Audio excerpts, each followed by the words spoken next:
Hello everyone, I'm Fafa from JCUSAA. Welcome to the JCUSAA Alumni Highlights Podcast. This is a series where we talk with our former alumni from JCU, where we talk about their experience, their studies back in JCU, and anything else that they want to share in general. So today we welcome our JCU alumni, Ms. Zaidah, to talk about their experience. Hi, Ms. Zaidah. Would you like to introduce about yourself? Hi, my name is Zaidah. I'm actually from JCU. I graduated in the year 2018. From Masters of Education. So my major was in leadership and management back then. I was a part-time student. Okay. Yeah. So the reason why I actually opted for JCU, previously they were in Ang Mo Kio, which was nearby my area. Oh, I see. But then I think they shifted in Aljunied. Yeah, but because I was very keen in the education industry, and this course is actually, it really catch my eyes. Because of the modules that they offer. I see. Yeah, so I enrolled in it back then in 2018. And then while having to go through a full-time job, back then. So it was a very interesting learning journey, I would say. I have learned a lot, and the lecturers here are very friendly, and they are very helpful, and they have helped me throughout my entire 3 years course in JCU. Yeah, so I'm very thankful that I have actually finally graduated. Yeah, and it was actually a very good graduation also. I can't really remember where was the graduation back then. But the whole graduation ceremony was very well done. I see. Yes, and up till today, I will still remember, the moment where I actually, shook hands with the chancellor, and yes, got my certificate. I see. Yes. I think the graduation, if I'm not wrong, is usually held at the MBS, so could be at the MBS, or was it a different venue for you? I think it was a different venue back then during my period. I think there was a change because I remembered there was another place. Yeah, if I'm not mistaken, somewhere in Orchard. Okay. I'm not aware of that. Maybe a bit too far. So it was a very good learning experience, I would say. So I really recommend, future prospective students who, would like to join not just education courses, other courses as well. Because I think the learning ambience here is really, really fantastic. Right. Yeah. You get to see, because it's like the place where a lot of international students comes in, you get to experience with people from different culture and get to know about more of their culture and background as well. So I think it's a eye-opening experience, especially for those who did not have much chance to talk with people from overseas when they're growing up. So yes, that's also one thing. When we do group discussions, there's an exchange of a different culture, I would say. So I get to learn about their culture without even going through go overseas and then to learn about cultures, other cultures. So in a way, it's also another form of learning, I would say. And we exchange ideas during group discussions. So it was a very enjoyable and an eye-opener, I would say. Having to have classmates who are not just Singaporeans but also international students as well. I see. So is there any moment that you still remember to this day when you were studying back in JCU? Like any particular moment that you feel really proud of, or Okay. Actually, in fact, there's a lot of moments that I have experienced. I remember. But one particular experience is a presentation. Having to do a class presentation because I love presenting. I see. Yes. I think that is one of my plus point. It's something that I don't need to think. It's not like assignments or exams where I'm put in the spot, right? But I understand it's not for everybody. Correct. Not everybody likes to present. So I remember this particular moment whereby we were given a topic to discuss about, and then we have to present in front of the class. So it was not much of a preparation that time that we have. Yeah. So you have to speak in front of the class, and then that is graded. Oh, okay. Yeah, that was a graded, assignment, part of the assignment. Yeah. Yeah. So I remembered, I just presented, and then one of my lecturers mentioned this. Zaidah, you just took the class like your stage. You were so fluent and eloquent in presenting. Yeah, and I got my high distinction for that. Damn. Okay, Yeah. that's really good because for me, I can't really perform if I'm put on the spot in front of others without having a good preparations. Yeah. Especially when it comes to topic like education, studies and everything related to any of those. If I were put into a presentation, I would get nervous. So that's really good of you just to go on the spot and get a high distinction. That's wow. Yeah. So I don't know. That's why I say it works differently for people. I mean, if you ask me to be in an examination hall, I don't do well in exams. I don't know. It's just not me in examinations. I mean, even though I can pass it, but I will the preparation time to prepare for an examination, I will take a long time to absorb. I see. So you were study a high education major, right? Back in JCU. So what's your current profession that you're doing right now? Okay, I'm currently a senior educational therapist in DAS. I don't know whether you've heard of Dyslexia Association of Singapore. We did the promotions of your event back there, so I definitely have heard of, but maybe many people haven't. Yeah, so I'm actually working there as a therapist. I'm also a RITA Associate Fellow. My dual specialization in DAS is actually I'm involved in iReach program, whereby I teach reading comprehension and writing skills to students. And on top of that, we also have MLP program, which is the main literacy program. Okay. We actually give intervention, remediation to kids who have dyslexia and other struggling learners as well. Yeah. I see. So it was a really an individualized learning, teaching, I would say. Yeah. So we have very small class settings, between 4 to 6 students. Oh, okay. Yeah. So depending on the program, because for the iReach we can accommodate more. Currently I'm actually teaching online for iReach programs, but for MLP it will be more face-to-face. Yeah. So for the face-to-face class is only 4 to 6 students?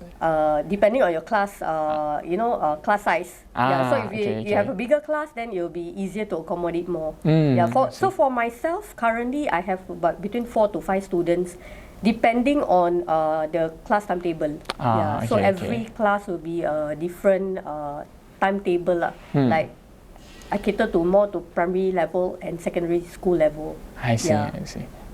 So since mainly you're doing about the teaching of the students and stuff, so is there any moment in your career that you really find that, I picked the right career that I really want to work on? Okay. Because when I actually graduated from JCU, right, I already knew that I want to be in the education industry. In fact, I have already been in the education industry. So I have been working with early childhood students. I have worked with primary level students. So I wanted to, find something else, come out from my comfort zone, and I thought, okay, I want to do special needs. I see. Yeah, I want to explore special needs, teaching students with special needs. So DAS caught my eye, and then it just happens that they have an opening as a trainee educational therapist. So I was very intrigued with the whatever aspects, the requirements that is needed. Yeah, of course they ask trainees to go through a training program. So there's a few layers of training that you have to go through before you are actually an education therapist. Yeah, so we have the DELA program, we have the AET, and then we also have the PGC. The DELA program, whereby they teach you how to teach phonics. How to. Okay, one of it is card drills. And then really scaffold it down to literacy. Okay. So basically it's to teach you how to teach. Teach. Yes. Yeah. So that was a very intensive course. So I'm glad I actually finished that. Yeah, and then we also have the mentoring program, which I think JCU also have mentoring program. We currently have a program with the student careers for the mentorship program where we invite like alumni who have been working in the industry for quite a few years, and then help the currently going to the students who are going to graduate, match them up with the mentors, and then they go through like I think a 10-week program, 10 week of like a training for the students. Yeah. So somewhat similar. So I was a mentee, and then my mentor actually mentored how to do lesson planning. If I have issues, how to work on the issues with children with behavioral issues. For example, how do I tackle it? Yeah. So it was it's a kind of handhold also. So I'm not like left on my own. Yeah, so I thought that was a very good course. Yeah, I think like having someone to guide you before you actually get to do something is like very important because yes, it's a crucial. Yeah, because we were lost when we were in the new place. So having someone to guide you through that part is, I think, is extremely important, and it's good that like you went through that. So Yeah. So I had a very good mentor.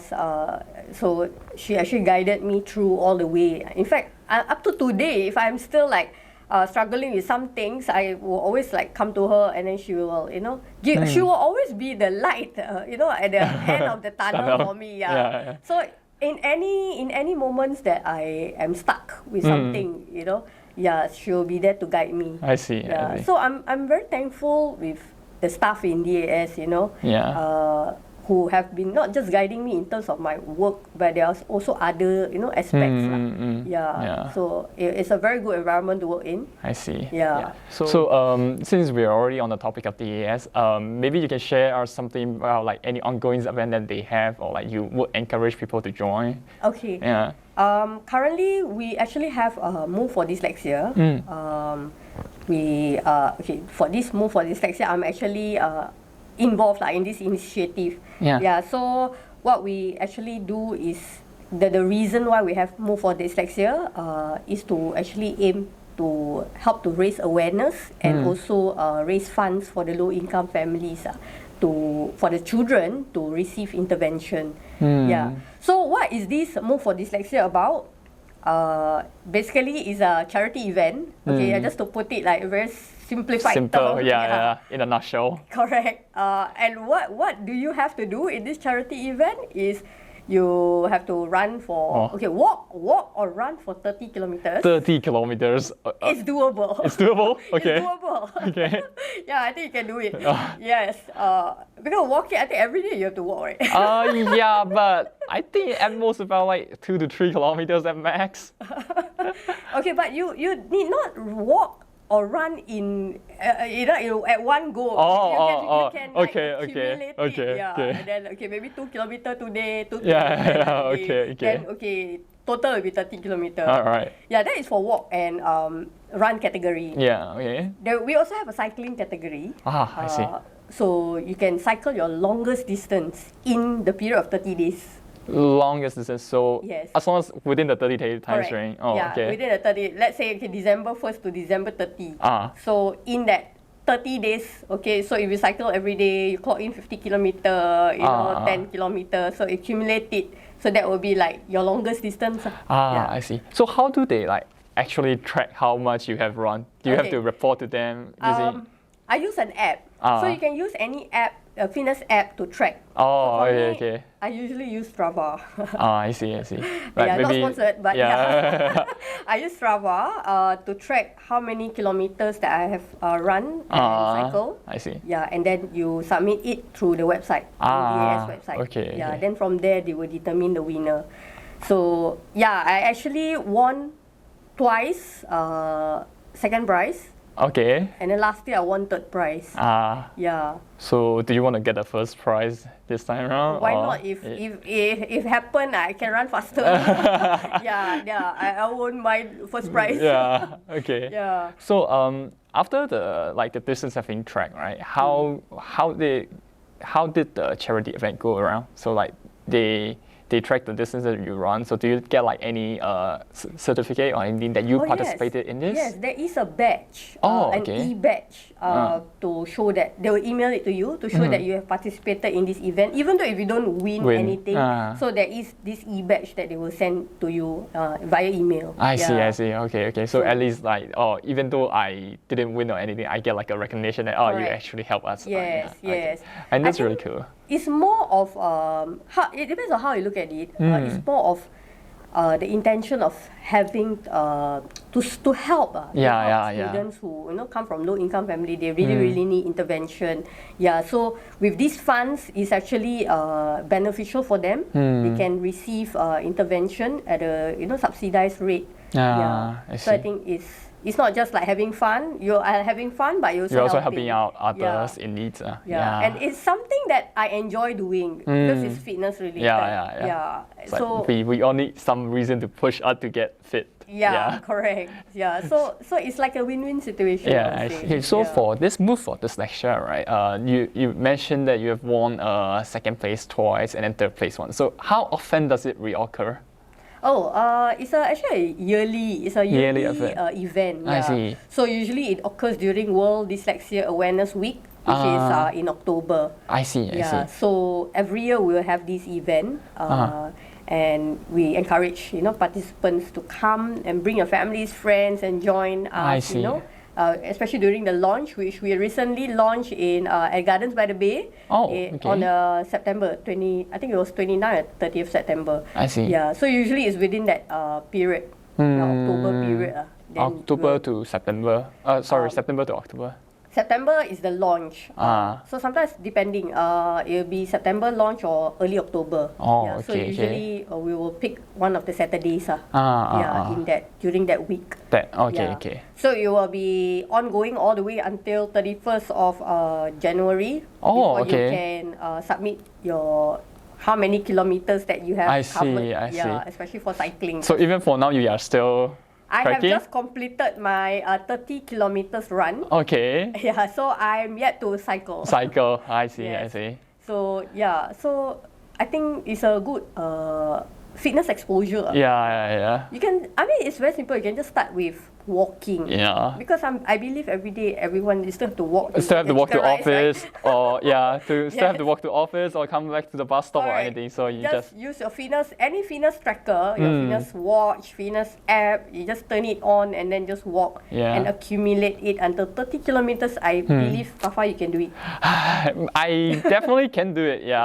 Yes, you can. If it's over the course of 2 to 3 months, I definitely can do it. Initially I got surprised because it's what is it like one day 30 kilometers?